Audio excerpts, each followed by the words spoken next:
Buenos días, queridos estudiantes, queridos educandos y quienes nos escuchan a través de la Cátedra Libre de Comunicación y Desarrollo. Quería comentarles hoy sobre unos términos que tendremos que ir comprendiendo, desmenuzando para identificarlos en las distintas conferencias, en los términos y ensayos de diversos autores que nosotros pues abordaremos brevemente, rápidamente en este curso que es realmente de corto tiempo. Vamos a hablar hoy de las ventajas comparativas, ventajas organizacionales y ventajas colaborativas. Ventajas comparativas está asociado a la comparación que se hace entre un país y otro, hablando desde el orden socioeconómico, donde nosotros vemos las bondades, las potencialidades que son propias, es decir, no hay ningún esfuerzo realizado por alguna de las partes para decir que cuenta con esa ventaja. Por ejemplo, la posición geográfica. En el caso de Venezuela tiene una posición privilegiada al tener frente de sus costas a mares quietos, profundos, donde pueden llegar buques de gran calado con productos que tengan que ver con la industria energética.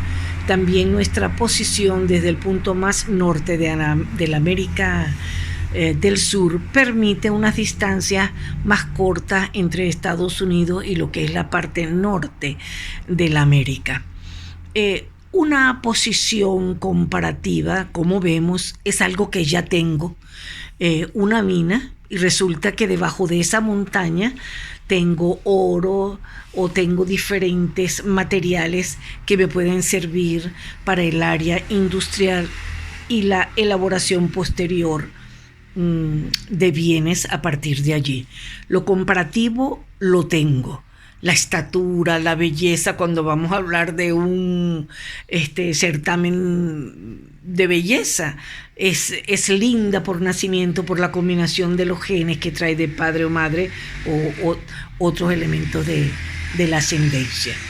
También una ventaja comparativa tiene que ver con el desarrollo innato per se que te da el entorno. Por ejemplo, las personas que nosotros conocemos que son del área andina, pues crecen rodeados de montaña, y cuando yo estoy rodeado de montaña, automáticamente mi mente, veo montaña, precipicio, vacío, automáticamente mi mente, mi ingenio creativo comienza a diseñar elementos, estrategias para pensar y discernir qué hay detrás de la montaña, cómo planifico para llegar posterior a ella.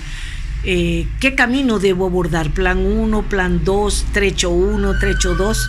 Entonces, esto tiene que ver con las ventajas comparativas. El hombre del Caribe que vive en la costa es distinto, no desarrolla ese esquema de planificación, porque el hombre del Caribe se presenta frente al mar y ve todo el horizonte, y como ve todo el horizonte, todo lo tiene a mano, y eso es casi, pues son posiciones etnocéntricas que explican las características conductuales de uno y otro: el hombre de la montaña, el andino, en el caso de Venezuela, y el hombre del Caribe, del mar, de la costa.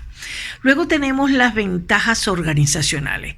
Las ventajas organizacionales, recuerden que estamos viendo esto como términos socioeconómicos importantes para analizar los textos que vamos a revisar o los videos que vamos a observar, porque es un periodo corto para comprender el concepto de desarrollo como se entiende hoy día, porque el concepto de desarrollo, como lo veremos luego en clase, pues ha venido cambiando, derivando, añadiendo o quitando elementos y perspectivas desde, de la década de la Segunda Guerra Mundial y luego los años 50, 60, 70, a la famosa década del 80, que fue tan severa. Entonces, volvamos. Las ventajas organizacionales tienen que ver con el desarrollo de los procesos de las partes. Si estamos hablando, por ejemplo, de una empresa, ¿qué procesos organizacionales ha desarrollado esa empresa, sea que produce, tiene productos o es manufactura o presta servicios?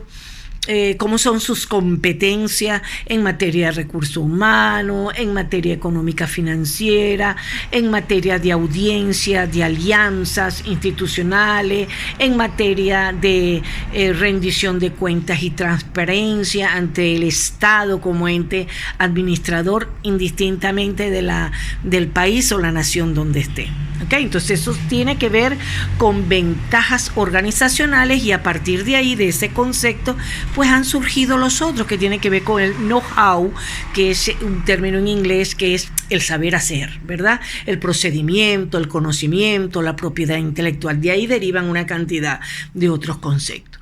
Las otras ventajas que tenemos tienen que ver con las ventajas colaborativas de cooperación, y no tiene esto una significación de gratuidad, sino del concepto ganar vis a vis, la alianza entre una de las partes y la otra de la parte.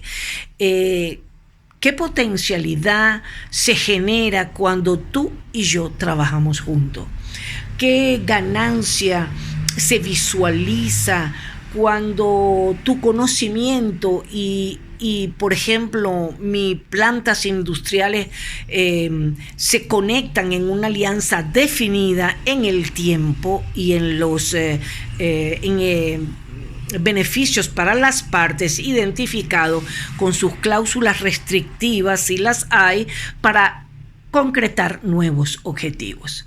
Entonces, esto es importante. Comunicación y desarrollo está implícito con muchos nuevos conceptos, ¿verdad? Hablamos de orden mundial y hablamos de nuevo orden mundial. Hablamos de economía, hablamos de pobreza crítica. ¿Cuál es la diferencia en esos conceptos? ¿Cuál es el margen? Hablamos de sostenibilidad y hablamos de sustentabilidad. ¿Cuál es el margen de criterio para yo realmente comprender cuando leo un texto o cuando yo como comunicador o periodista tengo que levantar un material, sea que es para radio o sea para las redes o sea para videos, documental? Bien, ventajas comparativas, ventajas organizacionales y ventajas colaborativas, es decir, cooperativas.